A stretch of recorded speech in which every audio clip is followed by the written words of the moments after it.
Bro Bigg Boss Telugu season 9 నుంచి దివ్యల మాదిరి గారు అయితే బయటకు వచ్చారనమాట.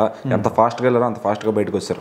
మరి అయితే బయటకు వచ్చిన తర్వాత వాడు అసలు ఒక అమ్మకే పుట్టలేదు అంటూ వైరల్ స్టేట్మెంట్ చేశారనమాట. అది ఎవరిపైన చేశారు, ఎందుకు చేయాల్సి వచ్చింది అంటే మాధురి గారు హౌస్లో నుంచి బయటకు వచ్చినప్పుడే కాదు, తను హౌస్లో కూడా అన్వాంటెడ్ వర్డ్స్ చాలా చాలా మాట్లాడింది.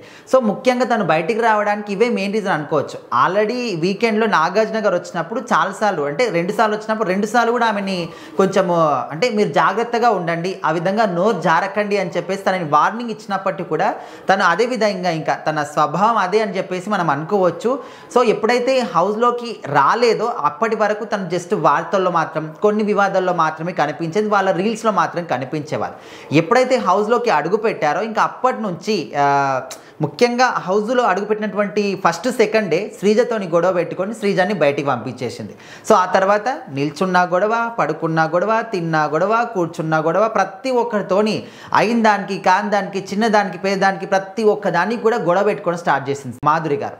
సో అందరిలో కూడా ఒక నెగిటివిటీ పెరిగిపోయింది. అరే మాధురి గారి అసలు తను మాట్లాడకుండా ఉండేలా చూడండి బాబు, కనీసం బిగ్ బాస్ అని చెప్పి ఆమెను మాట్లాడకుండా చెయ్యండి, కనీసం ఆమె మాట వింటేనే మాకు చిరాకు వస్తుంది ఇక్కడ బయట వినే వాళ్ళకి అని చెప్పేసి ప్రేక్షకుల్లో కూడా విపరీతమైనటువంటి నెగిటివిటీ స్టార్ట్ అయిపోయింది.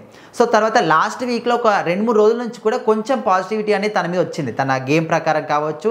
సో ఈ 2-3 రోజుల్లో ఏంటంటే అరవడం కానీ ఫైటింగ్ చేయడం కానీ ఇవి చాలా మటుకు మానేసింది. ముఖ్యంగా తనుజ గారితో ఆ ఫ్రెండ్షిప్ బాండింగ్ కానీ సో ఇట్లా. సో ఇప్పుడు ఏంటంటే హౌస్లో నుంచి అడుగు పెట్టిన తర్వాత బయటకు వచ్చిన తర్వాత ఎలిమినేట్ అయిన తర్వాత కొన్ని టీవీ ఛానల్స్లో కానీ యూట్యూబ్ ఛానల్స్లో ఇంటర్వ్యూస్ ఇస్తున్నారు. సో అక్కడ అడిగినటువంటి కొన్ని క్వశ్చన్స్కి ఆన్సర్ చెప్తున్నప్పుడు ఇప్పుడు మీరు అన్న మాట తను బయటికి అన్నదన్నమాట. అంటే ఇది ఎవరు కూడా అనకూడని మాట అనమాట. కాకపోతే తను ఇంకా అనేసింది.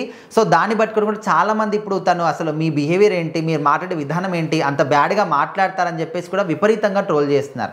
అంటే రాజ దగ్గరికి రాణి వచ్చేసింది ఉండలేక, అండ్ వీళ్ళిద్దరి మధ్య ఇప్పుడు భరణి గారితో కూడా కొంతమంది మీమ్స్ క్రియేట్ చేశారు మాధురి గారికి, వీళ్ళిద్దరు డ్యాన్స్ చేస్తున్నట్టు లేకపోతే హగ్ చేసుకున్నట్టు. సో ఇలాంటి మీమ్స్ గురించి కూడా అక్కడ ఉన్నటువంటి యాంకరు మాధురి గారిని అడిగారు. సో అప్పుడే తను ఈ మాట చెప్పింది అనమాట.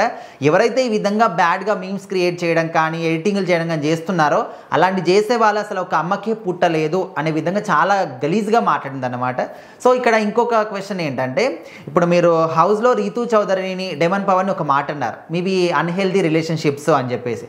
సో మీరు ఆ విధంగా అన్నారు కదా, మరి మీరు చేసింది ఏంటి శ్రీనివాస్ గారితో అనే విధంగా కూడా ఒక క్వశ్చన్ అడిగారు. సో దానికి కూడా తను ఇదే మాట అనమాట, ఈ విధంగా ఎవరైతే బ్యాడ్గా అంటున్నారో వాడు ఒక అమ్మకు పుట్టలేదు అని చెప్పేసి అన్నది. సో ఖచ్చితంగా దీన్ని చాలామంది కూడా నెగిటివ్ తీసుకుంటున్నారు. ఖచ్చితంగా తను చేసింది ఏంటి అనేది వాళ్ళ మనస్సాక్షికి తెలుసు, చూసినటువంటి మన ప్రేక్షకులందరికీ కూడా తెలుసు తను ఏ విధంగా ఫేమ్ అయింది, దేన్ని యూజ్ చేసుకొని ఫేమ్ అయింది, శ్రీనివాస్ గారి దగ్గరికి ఏ విధంగా వచ్చింది అని చెప్పేసి.